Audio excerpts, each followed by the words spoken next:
Hello, this is our comparative analysis of Chernobyl and Fukushima disasters project. My name is Camilla Huggins. I'm Jasmine Caldwell. And I'm Kendall Severn. So, as a little introduction to this project, we're going to be going over the Fukushima and Chernobyl accidents. So, Chernobyl was in 1986 and Fukushima was in 2011, and they're pretty significant civilian nuclear accidents in history. So, Chernobyl was an RBMK reactor, and it was caused by a catastrophic power surge during a failed test. Fukushima was a BWR reactor that was caused by a station blackout after a hurricane that caused a tsunami. So both caused major radiologic releases and long-term environmental impacts. So nuclear forensics enabled the reconstruction of release pathways, reactor damage, and failure sequences. So we'll be comparing both accidents to highlight how the reactor design, the emergency preparedness, and natural disaster or natural hazards influence radiological outcomes. Okay, so now we'll be looking into the technical analysis. So first, we're going to look into the reactor design for Chernobyl. Here's a diagram of the light water graphite moderator reactor. It's called a RBMK. It's a unique design because the graphite moderator, which was in the light water cooler, was used to absorb neutrons, and the moderator was used to slow them down. But they were separated when they were designed, as you can see here, the graphite moderator and then the cooling rod, or the control rods and steam generators. So the design caused a critical flaw, which was a positive void coefficient. So positive void coefficient is when steam is formed in the reactor, the neutrons are reduced in absorbing. So it causes a rapid and uncontrolled increase in reactor power. And obviously, the more power, the more risks for explosions, like happened in this accident. So another critical design flaw was that there was no containment around the reactor. So when this positive void coefficient and the explosion happened, the lack of containment caused the reactor to be more vulnerable to releasing radioactive material, which is exactly what happened in this accident. And obviously, the combination of the positive void coefficient and the lack of containment made this reactor very unstable and high risk.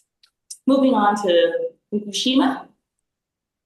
On the next slide. So this is the reactor design for Fukushima. It's a little bit better than that of Chernobyl in the fact that the light water reactor was this, it was a light water reactor, or BWR, boiling water reactor. And the same water acted as both the coolant and the moderator. So when steam formed, the water was less effective at moderating neutron absorption. So that caused a natural slowing down of the nuclear reaction and stabilize the reactor's power. And this is a negative void coefficient, which is different than that of Chernobyl, which was a positive void coefficient. And they had a dry well containment. It wasn't as strong as that in the Western world, like in America, but it was still a containment structure with concrete and steel designed to withstand pressure and contain the radioactive release. But as we'll see in the next few slides, that wasn't enough to stop radioactive release when the accident did happen. So now we're going to move on to the failure mechanisms of both accidents. So in Chernobyl, the cause was a risky safety test to see if the spinning turbine or spinning rotor of a turbine could power emergency systems during a blackout. The cause, obviously, the operators disabled the safety system to do this test, and this pushed the reactor into a dangerously unstable low power state where the positive void coefficient was even stronger.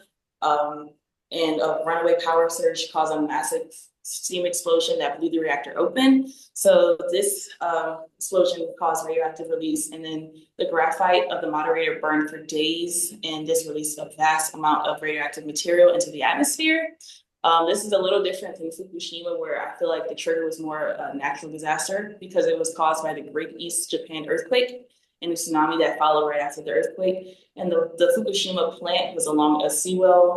So when the plant flooded from the tsunami, all the power went out, and this destroyed the generators. So without the generators, the cooling water that was supposed to be flowing to the reactor, it wasn't reaching the reactor. So this caused the fuel rods, or caused the reactor core to overheat, causing the fuel rods to melt and fall to the bottom of the vessel. And hydrogen gas generated from the meltdown, which exploded inside of the containment building. And this damage led to a release of radioactive material.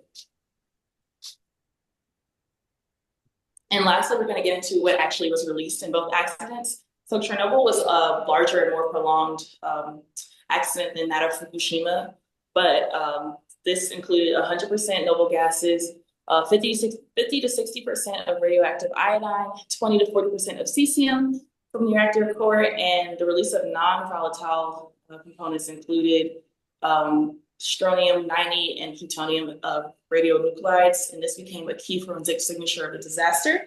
Fukushima was a little bit different in this release, but it still had noble gases, iodine 131 and cesium 134 and 137 isotopes. The scale was very, like, a lot smaller than that of Chernobyl. It was 10 to 20% of the Chernobyl release in the iodine 131 and cesium 134 and 137. Some refractory elements were minimal amounts of strontium and plutonium, and the dispersal was localized to the immediate plant area. Okay, now on to the forensic investigation methods.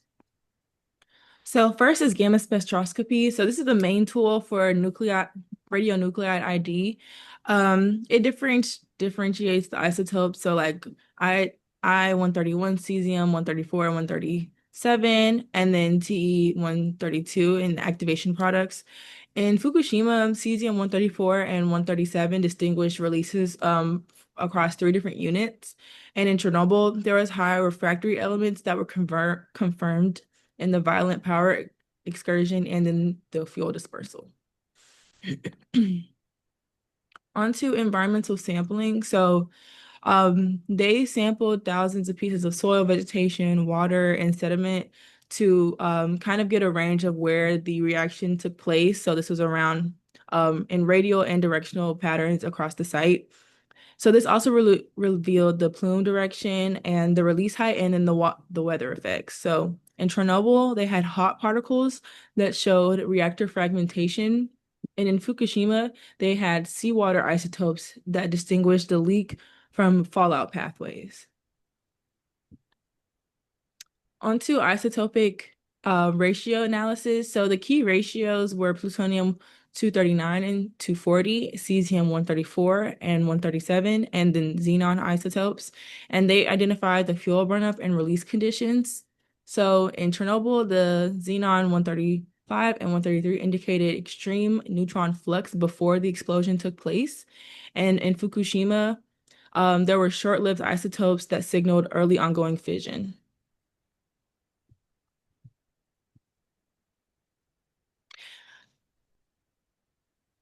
And now onto remote sensing. So there were satellite images, radio gamma mapping, and thermal scans used to that were used when access was limited, for other reasons. And then they also supported identification of structural damage and high dose zones. It provided early spatial doses, dose maps for plume reconstruction as well. Okay, so now on to the environmental and health impacts of Chernobyl and Fukushima. So for the environmental impact, Chernobyl had a large impact because there was a lot of long-term exclusion zones, and there was also soil and vegetation contamination. So there was a lot of people that had to evacuate and move out of these areas. And then this caused mutations in plants and animals as well. And then towards the bottom of the screen shows a map of the soil and how it was affected by Chernobyl. And then for Fukushima, there was a lot of contamination of forests and marine ecosystems. And there was also long-term damage from continuous leaching of cesium-137. And so most of the damage was found in these ecosystems. And then for the health impact of both, Chernobyl had 30 immediate deaths, and this could have been caused by acute radiation syndrome or any other exposure to radiation. And then also they found that there was an increase in thyroid cancer, especially in children, and this also caused long-term mental health effects for the people that were impacted by the disaster. And then for Fukushima, there was a little bit of different health impact, like an increase in liver dysfunction, and then also a lot of people had evacuation distress and medical neglect, which caused deaths in the long term.